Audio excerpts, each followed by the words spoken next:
It is an unseasonably warm day in New York City for February. But for hundreds of thousands of NYCHA residents, that is an answered prayer. Because for most of this winter, they have had to live with no heat or hot water in the freezing cold. This is my third rally on the steps of City Hall. For 2 years, community voices heard, tenant association presidents, and NYCHA residents have been working on a campaign to try and get funding to fix the boilers in NYCHA. Up until very recently, it was thought that most of NYCHA residents actually had heat and hot water and weren't filing complaints. In the recent weeks, we found out that over 80% of residents in NYCHA this winter have reported not having heat or hot water in their apartments. We have made impassioned pleas to the mayor over and over again. This is a very real situation for people who have to heat their homes in dangerous ways. People boil huge pots of water. People leave their oven doors open for hours just to try and make their homes a slightly warmer temperature than it is outside. Most NYCHA residents feel no difference between the temperature outside and inside. We have had record lows in terms of temperature this winter. This momentary lapse in the cold is really fortunate for a lot of us that are living through this. I myself am a resident of Carver Houses. I have had no less than 7 heat and hot water outages this winter, and I fully expect to experience more. This is a real, life-threatening situation for residents who are living in NYCHA. Hundreds of thousands of people are regularly affected by this. Seniors, children. We need funding now. We are demanding $2 billion from the mayor this year to fix the boilers. His plan is to address 19 developments. There are 326. What about those other residents? What about the people who will have to live through 4 more winters before they see a difference in the way that their apartments are heated? We're here today to say that's not enough. It's not enough to let people go on freezing in their homes, to have the same temperature, to have freezing cold temperatures inside their homes. It is now my honor to introduce Councilmember Alika Ampry-Samuel, Chair of the Council's Committee on Public Housing. Thank you. Thank you. Good morning, everyone. So, a lot of folks already know that I am a product of New York City Housing Authority. I am a product of public housing. And what we see happening today is ridiculous. When we say 80% of the families went without heat and hot water during this winter season, that is absurd. I've already said that's almost everybody. That's almost every family in housing who did not have heat and hot water. When is enough enough? When a building collapses in New York City, is declared an emergency, and they will come in, HPD and DOB, and make them fix that building immediately. But when our buildings are collapsing around us in New York City Housing Authority, it's just business as usual. We will eventually make it work. We will eventually do something. Well, right now, you can see that this is an urgent matter. This cannot be fixed 4 years from now. This has to be fixed and addressed now, immediately. And what you see today is a united front of housing authority workers who are also residents of New York City Housing Authority. Let's not forget that. You have elected officials who are standing here as a united front with the residents, with our tenant leaders standing here. For the first time, I am excited about seeing all this press, but this is nothing new. The fact that everyone has come together as a united front, demanding attention, demanding answers, demanding responsibility is exciting. It's a mobilized, organized effort. but we will make sure that every single day the voices of the people are heard. From the steps of City Hall to across the street at 250 Broadway. It will not stop. We will continue to demand respect and attention, and this will not end. Enough is enough. Enough is enough. Enough is enough. So next you will hear from our, am I getting it back to?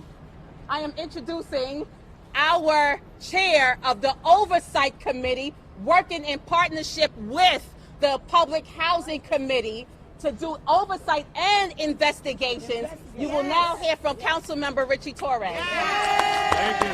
Thank you. I do want to let you know that Ja Rule's stuck in traffic. So I guess it's an argument for congestion pricing. But good morning, everyone. Good morning. The question is, why are we here? We are here because the federal government is failing the residents of public housing. We are here because the city of New York has been exposed as the worst landlord in the United States. Financial starvation, as well as failed leadership, has left 323,000 residents without heat and hot water in their apartments. Now, 323,000 people is a population larger than the population of most cities. And the greatest scandal in New York City is the forgotten city of 500,000 New Yorkers who live in public housing, who live without reliable heat and hot water, who live in conditions that political leaders and bureaucrats would never wish upon themselves. The forgotten city of public housing has been ignored, it has been starved, and it has been left out in the cold. And the chairperson of NYCHA cannot even bring herself to say, I am sorry. Hold on. She cannot even bring herself to apologize to the 323,000 residents who had no heat and hot water. That ain't right. And so I have a clear message for the powers that be at City Hall and at the New York City Housing Authority. If you cannot turn up the heat in our apartments, then we will turn up the heat on all of you. Because instead of a warm home, the residents of public housing have been given a cold shoulder. That's right. And we have a new partner in turning up the heat. And his name is Ja Rule. Now, a few weeks ago, Ja Rule and I sat on a panel, and he heard the stories of suffering among residents living without heat and hot water. And he was so deeply affected by their stories that he made a public promise right there and then. He said publicly, we are going to NYCHA. And he's a man of his word, and he's going to be here. Now, public housing is deeply personal to me. I was born and raised in Throckneck houses. And we know that the crisis of emergency that NYCHA faces comes as public housing is under assault from the Donald Trump presidency. Right? The president has proposed a budget that would not only deprive residents of heat and hot water, but it would displace 500,000 New Yorkers from their homes. Now, when I lived in Throckneck houses, I was right across the street from Trump Golf Course. And when Trump Golf Course was undergoing construction, it actually unleashed an infestation of skunks. So I'm here to tell you that I've been smelling the stench of Donald Trump well before he became president. I know from firsthand experience that this president is rotten to the core. And he's doing a disservice to the residents of public housing. And I'll end on this note. You know, I'm inspired by the words of our president, our former president, the best president, Barack Obama, who said that you are the change that you have been waiting for. Your saviors are not the politicians. They're not the bureaucrats at NYCHA. They're not the political heads at City Hall. You are the change that you have been waiting for. And I think what we need is a tenant oversight committee. That's right. And I'm committed to partnering with the Public Housing Chair and CVH and all the NYCHA leaders to make sure that there's greater accountability to the residents who are the heart and soul of public housing. Yes. Now, as I said, I grew up in Throgzak houses. We have with us the president of Throgzak houses.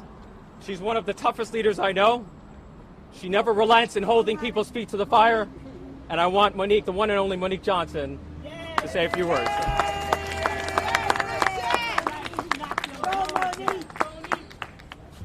Good afternoon, everyone. My speech is a little different. I'm not too happy today. And the reason why I'm not too happy today is because these steps should be filled with our residents. This walkway should be filled with our residents. We have a saying, and it goes a little like this: there is unity in strength, and in strength there is power, which means what I can't do alone, we can do together. That's right. See, our ancestors bled and fought for us to have this right to stand here today. And they have now passed the baton.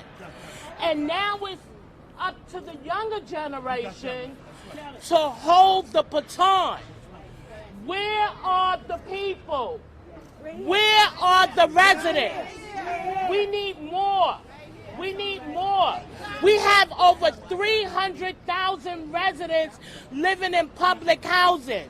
We have 50 residents here. We need more. Everybody that is here today, I want you to commit yourself to bringing at least 5 people to the next hearing. Everybody needs to bring somebody. If we want results, we have to stand as one resident body. One resident body. We all know what the problem is. I'm here because of no heat and no hot water. I'm here because they have our children living in lead-based apartments. I'm here because we have residents living in apartments filled with mold. I'm here because when it rains, it leaks over my bed. I have to sleep sideways. I'm here because they're increasing our rent and decreasing our services. I'm here because we want change. In 2018, we are still begging for heat and hot water. This should not be. We got to do better. If we want better, we got to do better. We have to be the change that we want. We have to be the change. We don't look to the politician. We don't look to the politician. Everybody here has a responsibility. Everybody. Whether you don't need a title to stand. You don't have to be a politician to stand. You don't have to be a resident leader to stand. You just got to be human and want change. That's it. That's it. But we can't do it by ourselves. We need everyone. Collectively.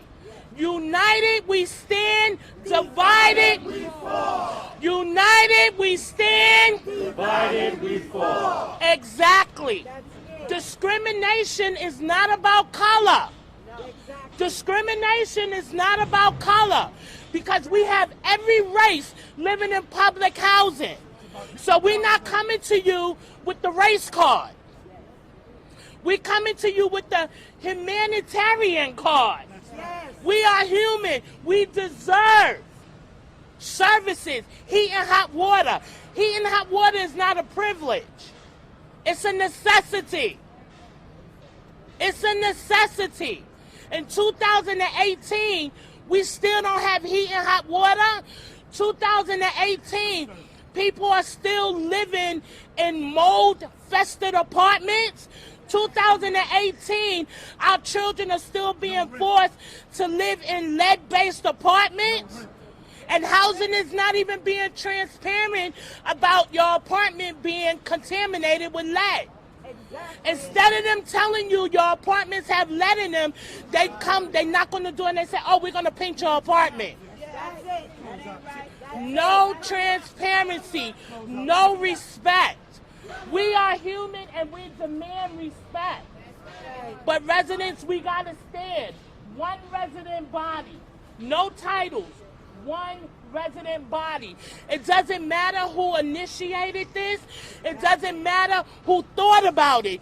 We're all here for the greater good. Let's work together. Today it's me, tomorrow it might be you. We're one. One body. Thank you. With that, I would like to introduce the councilman, Mark Jonai. All right. Thank you, Monique.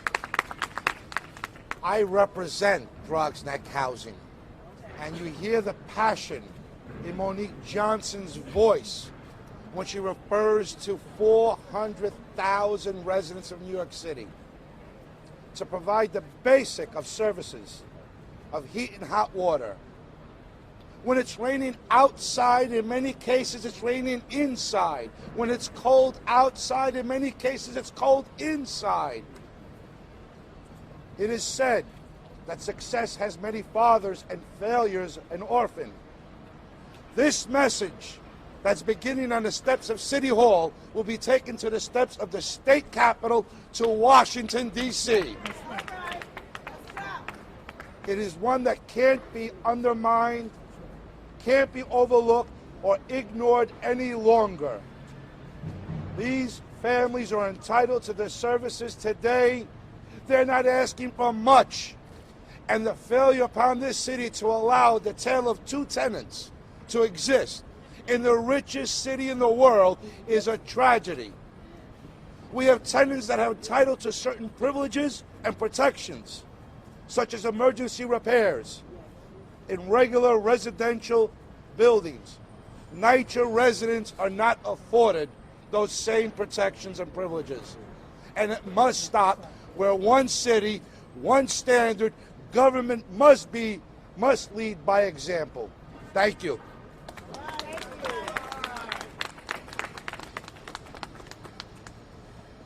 It is now my honor to bring up someone who has been in this fight for a number of years. She is the TA president of Douglas Houses. I am so happy to introduce Ms. Carmen Quiñones.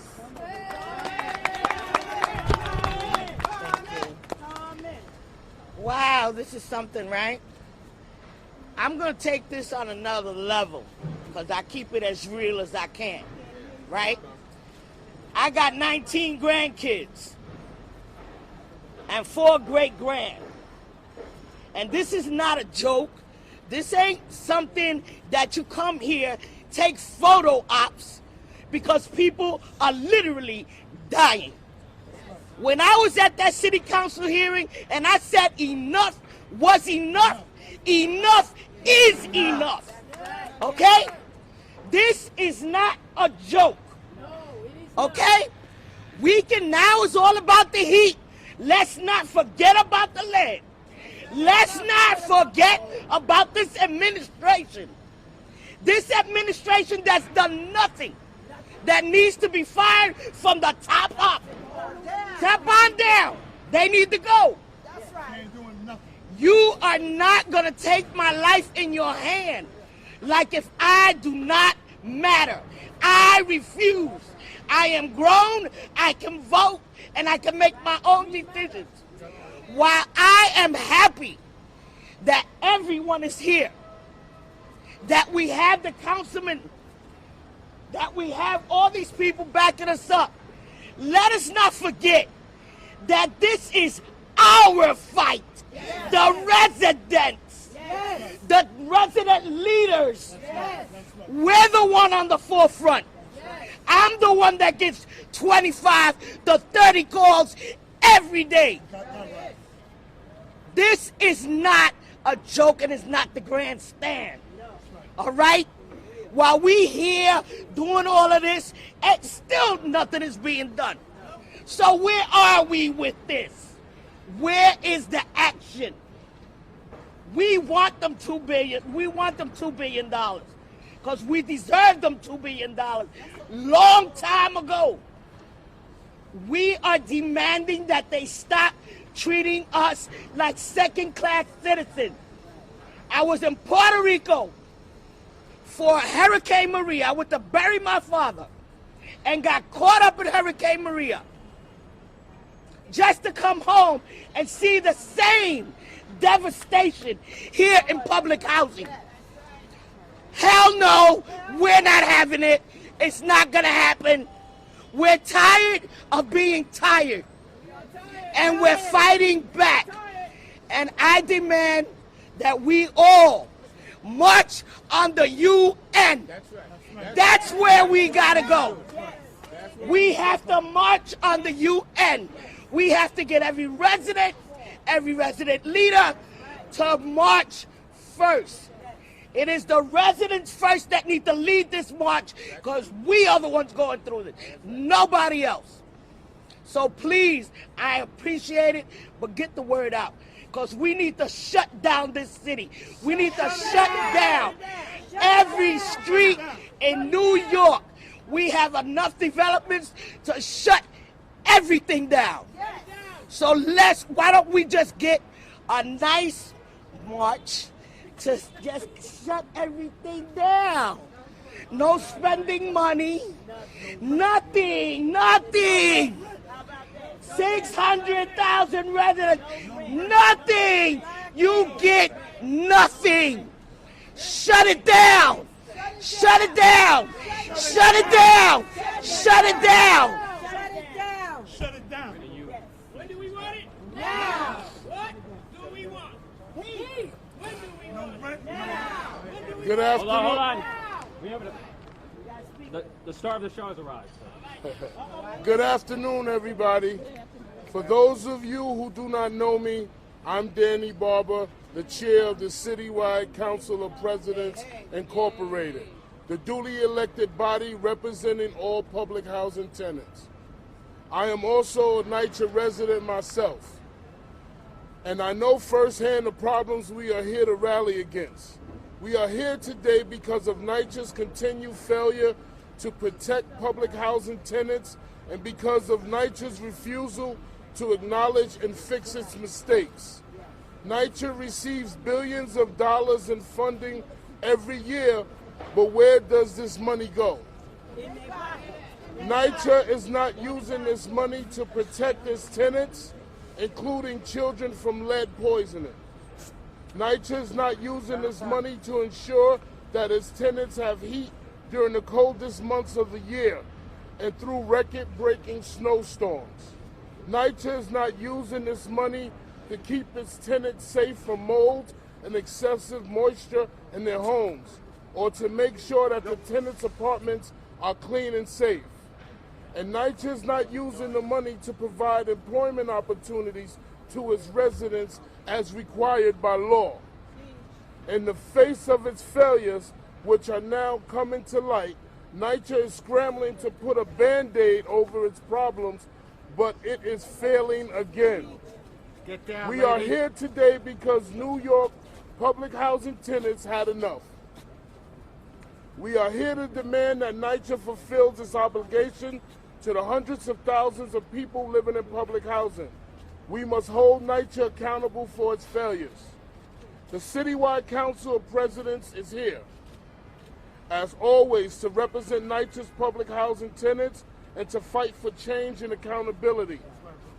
And we are planning to make more aggressive actions to address the problems so apparent with NYCHA. I am here to listen to you and to work to fix the problem that NYCHA has created.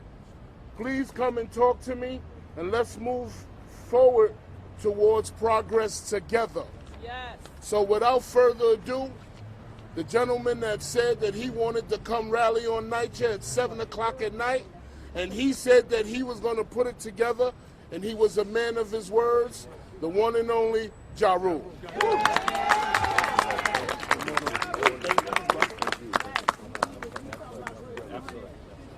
Hey everybody, I just want to say first and foremost, the reason why I'm here is right here. To bring awareness to this situation. And my voice doesn't need the voice to be heard. My voice needs to be the one for the people so we can speak on these injustices. I'm happy that my brother's here and Richie's here and they were able to bring this together. I'm here to bring these cameras here so we can bring light to the situation. This has been going on for a long time, a lot of years, and it's time that we, the people, stand up and let our voices be heard. That's right. This is our city. This is New York City. We love our city. I know y'all love this city, and we need the residents of NYCHA to come out in droves. I want to thank all of y'all for today, for coming out today and letting your voices be heard. City Hall, New York City, the mayor, the governor, they should all be ashamed of themselves. These are Americans, New Yorkers living in third world conditions, and it should not be this way. So we're gonna today is this is the beginning of it. I don't know how far this is gonna, take us. But this is the first step, and there's a lot of things that need to be addressed. Schooling, the education system is terrible. We're going to get to that next. But the first thing we're going to do is we're going to start right here, because how can the kids go to school and get a good education if they got to go home and there's no heat and there's no water? If you can't think straight in school, you can't function. Your body can't, your mind can't get right. So we got to start right here. And I'm glad that all of the press came out today to bring some light to this situation. That's right. I wanna read y'all something that I got in my DMs the other day, because this touched me in a lot of ways. Let me get to it. How do I get to my DMs? Hold on, as y'all see, I'm not the greatest at social media.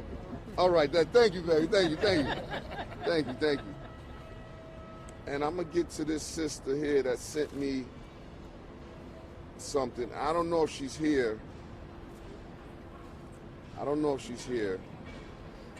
But she sent me something really nice. Yes. Okay. I don't know the sister's name. We're not going to say a tag name on Instagram.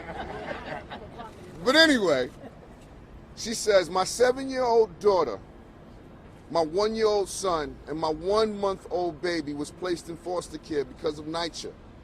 Oh, really? Have not taken care of one thing. I placed tickets in for 3 years. Going through it all. We'll be there. She said she'll be here today. I hope she's here. I don't know if she's here or not. But she said, thanks so much. You wanted to post this. God bless me for doing this. God bless her for sending me this DM. And it says, this all happened to her January 16th, right after she gave birth January 13th. Didn't even get a chance to hold her infant. Whoa. These are the things that are going on right here in our city under NYCHA's watch. So, like I said, I just want to be the voice of the people, who don't have a voice to come and speak. I appreciate y'all for having the fight, for having, the courage to come out and fight. This is 2018. We can come out and do this peacefully and be heard. Our ancestors, the ones that came before us, they helped build this country, and they were a lot stronger than us, because they would be out here with the thought and under the guise that they may get hosed, they may get, dog sicked on them, they may go to prison. We're here today free, able to speak our minds freely, gather freely, on the steps of City Hall, with no dogs, no water hoses, no none of that. So I encourage all of the people of NYCHA. I encourage white, black, Hispanics, all races, all creeds. So let's come out and let's fight this cause first. Let's shut the city down, man. Shut it down. Shut it down. We ain't paying no more rent until these situations are dealt with. No heat, no hot water, no money, no rent. So I would like whoever would come up here and is going to speak next. Richie, I don't know if you spoke already. I'm sure you did. Can we ask you some questions? I'm sure yes, I'm sure y'all can ask me questions. Hi, Yeah. Mara Gay, Wall Street Journal. How you doing? So, you mentioned the mayor, you mentioned the governor. Yeah. NYCHA has lost billions and billions in federal funding over many decades. Do you have a message for President Trump? I mean, I'm sure we can all sit up here and throw a lot of nasty slurs and nasty barbs at President Trump, but the truth is he is, at the top of this problem. And like I said at the NYCHA meeting, the trickle-down effect is what we're seeing right now. The president doesn't care about black and brown people, so why should anybody else under his guise, under his tutelage? This is where the great politicians that we put in the office are supposed to stand up against Mr. Trump and say no more. We have, mass shootings going on throughout this country, and the GOP won't stand up and say this is, something that we need to address and something that we need to put better laws in place for. They don't care. And so I think it's up to us. We got to stop asking them to care for our situation. You don't think it's worth, if you're asking the governor and the mayor, you don't think it's worth asking the president I think it has to start here first. I think we have to go to our mayors, our senators, our governors here in New York City, and then we'll get up to the top.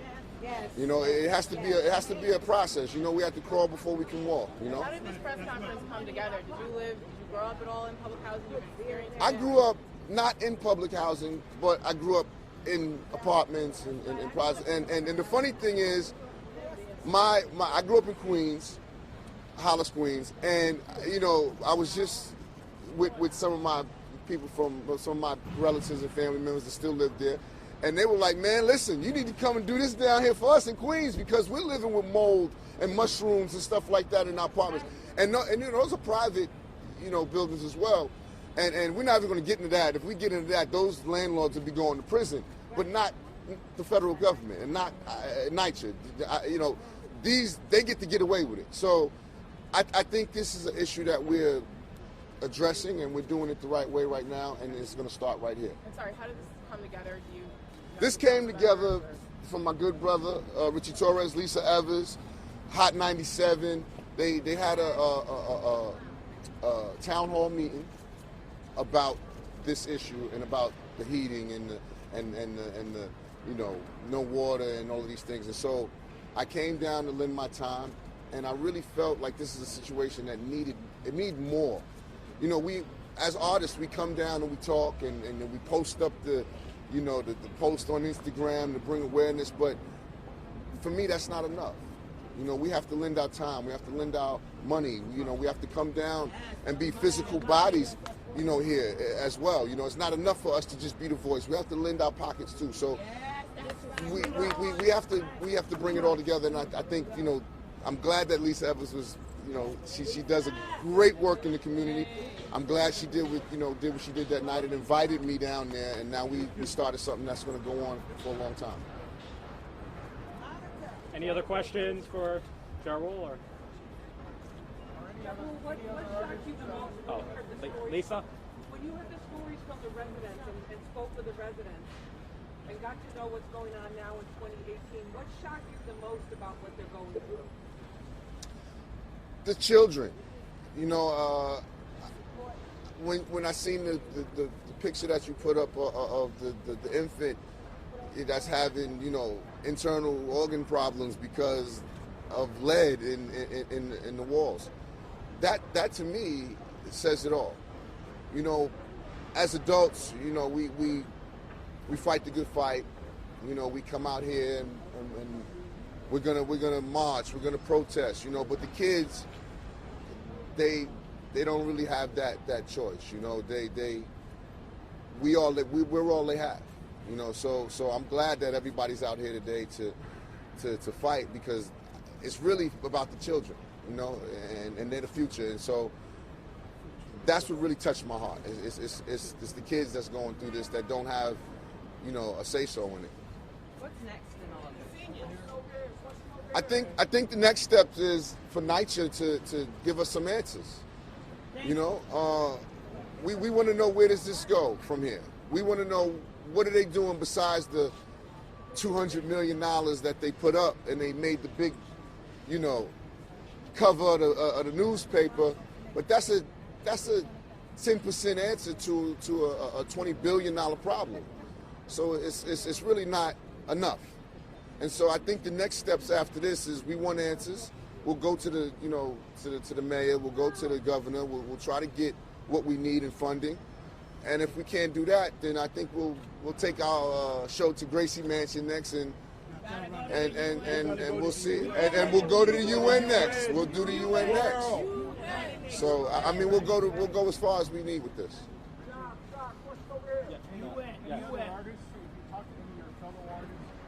I have, and a lot of the New York City artists are you know, fed up with the conditions and how we're being treated as people of New York City, you know, as far as gun violence and what's going on throughout the New York City housing.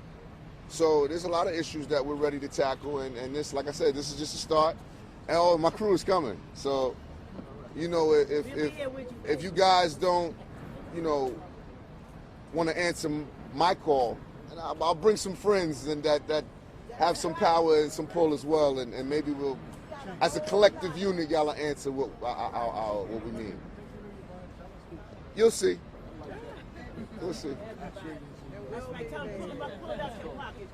Yeah, I'm not gonna call them out right now, but yeah. I'm right here. Do you still live in New York City? I live in Jersey, so I'm connected. You know, New York and Jersey, we're like brothers and sisters, so it's all good. Councilmember Flores, in terms of what comes next after the hearings that you held a couple of weeks ago, what are the next steps in terms of your investigation into NYCHA? So the investigation continues, but let's be clear, it's not only about money, it's also about management, right? So I asked NYCHA has a boiler in Staten Island that's 70 years old, yet it's among one of the best performing boilers because it's well managed. So in many cases, the management and maintenance of boilers is actually just as important, if not more important, than the actual age. So NYCHA needs more funding, it needs better leadership, and it needs greater flexibility around procurement. So as you know, the City Council is in conversations with the Governor's Office about how to best speed up the installation of boilers in public housing. Any other questions for Ja Rule? You're not here to see me, I know. No, I want to say this before I leave, and before we kind of wrap this up. I think we're all missing the big picture here. This is all part of a bigger plan that I feel that they have to push these residents out of their homes and bring in private, you know, housing and take back, you know, these properties. And we've seen it, but they have a name for it, gentrifying or whatever. Gentrification. So we've seen it happen in Brooklyn already. We've seen it happen in Harlem. It's going to keep happening unless we come out and we fight. You know, we have to fight. And I like I said, I'm going to say it again, I'm happy these cameras are here today. Because these cameras represent the bigger picture. If we can come out together as a people, and y'all come out here and broadcast, you know, these gatherings, I think it'll start to make a difference. Awareness always starts the wheels turning, and I think that's what we did today. Today we made the world aware that there's a big problem in New York City housing, and we're going to start chipping away at the problem right today. I have not thought about writing a song about this yet. Make sure you use the residents. Yeah, for sure. I heard the figure $2 billion by some of the speakers. Is that what you're asking for? Look, if we can invest $2 billion in a streetcar, then we certainly can invest $2 billion in the homes of 500,000 New Yorkers. So. Absolutely. That's why he's Richie Torres. Absolutely. Absolutely. That's right. Do it. Did you mention suicide? I guess to what extent you're kind of politically active or interested in politics, and if you're not really a political person, what was it about hearing these stories that... I'm not a political person at all, man. I'm not I don't have any ambitions to do anything politically. I just want to be the voice of the people. Because I know the craziest thing is, you know, the people. Yeah, this is my brother right here. We gonna get him straight up. But my thing is, the people don't have somebody to speak for them right now that brings these cameras out here. And so I felt as though, like, I may not, you know, have the savvy or whatever of a politician, and I don't want to. I want to be the real voice. I want to say the things that the people, you know, want to say, but can't get up in front of these cameras and say. You know, they say the people's champ must be everything that people can't be, and so that's what I'm here to do. I'm here to be that voice for them and say what they need me to say. And if it's not pleasant, then I'm here to say that too. You know, so I'm here to say what Richie can't say as well. That means we're gonna get along real well. And I say a lot, so. Yeah. We're gonna get along real well then. No doubt. Any other questions? Okay, I think we have one more speaker and then we're done. No doubt. Thank you, sister. Come on now. I'm going to be very brief. I grew up in housing projects 100 years ago, but I've never left the population of people who live there. That's my family. We grew up and fought for the likelihood of being able to live a decent life. What's happening in this city is a complete and total outrage. It's an attack on people, and everybody needs to stand up and fight for it. You don't have to live in housing to fight for justice and what is right. Over the past few years, I've helped people and I've collected 20,000 signatures, and I'm not just talking to the people who live in public housing, I'm talking to the people in New York who have the obligation, in my opinion, to fight for what is right. I also want to say something very strongly about our mayor. I don't think we just have to go to Washington to talk to Trump. I think we have to go and talk to the mayor. The mayor has said that he's going to resolve these issues with what we already have. What we already have won't work. It's not enough. It's not a commitment. And it doesn't express the level of caring and concern that we need to have to turn this thing around. The realtors want the land. Yes.